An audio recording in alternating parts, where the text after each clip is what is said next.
How do op-amps work in amplifier design? Imagine turning tiny electrical signals into much larger ones that can drive speakers or process data. That's what operational amplifiers, or op-amps, do in electronics. They are the heart of many amplifier circuits. Op-amps have two input terminals, one called the non-inverting input and the other the inverting input. The device amplifies the voltage difference between these two inputs.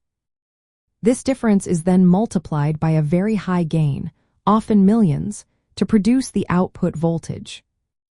Inside an op-amp, there is a core component called a differential amplifier. It compares the voltages at the two inputs and produces a small output proportional to their difference. This is followed by additional gain stages that increase the signal strength. The final stage is designed to deliver the amplified signal to the load, like a speaker or sensor circuit, with low output impedance. In an ideal world, an op-amp would have infinite gain, meaning it would amplify even the tiniest difference perfectly. It would draw no current from the input sources because of infinite input impedance. Its output impedance would be zero, allowing it to drive any load without losing signal strength. And it would have zero offset voltage, so if both inputs are equal, the output would be exactly zero. In real circuits, we use negative feedback to control how much the op-amp amplifies. Negative feedback takes part of the output and feeds it back to the inverting input.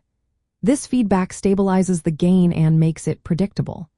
Instead of relying on the op-amp's internal gain, which can vary, the external components like resistors set the overall gain.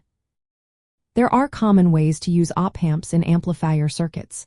The inverting amplifier applies the input signal to the inverting input through a resistor. The non-inverting input is connected to ground. The feedback resistor connects the output back to the inverting input. The output then becomes the input multiplied by the negative ratio of the feedback resistor to the input resistor. This results in an amplified but inverted signal. In a non-inverting amplifier, the input signal is applied directly to the non-inverting input. The inverting input receives feedback from the output through a resistor network. The output voltage is the input multiplied by a positive gain factor set by the resistor ratio. This configuration produces an amplified signal with the same polarity as the input. Another useful setup is the voltage follower, also called a buffer. Here, the output is directly connected to the inverting input. The input signal is fed into the non-inverting input. This arrangement provides a gain of 1, meaning the output equals the input. It offers high input impedance and low output impedance, making it perfect for matching signals between different parts of a circuit. Op-amps are not just for amplification. They also perform filtering, signal comparison, mathematical operations like addition and subtraction, and even integration and differentiation in analog systems.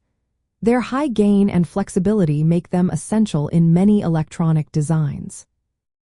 In amplifier design, op-amps act as versatile, high-gain voltage amplifiers.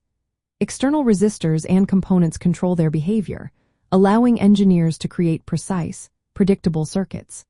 This makes them ideal for applications like sensor signal conditioning, audio amplification, and analog calculations.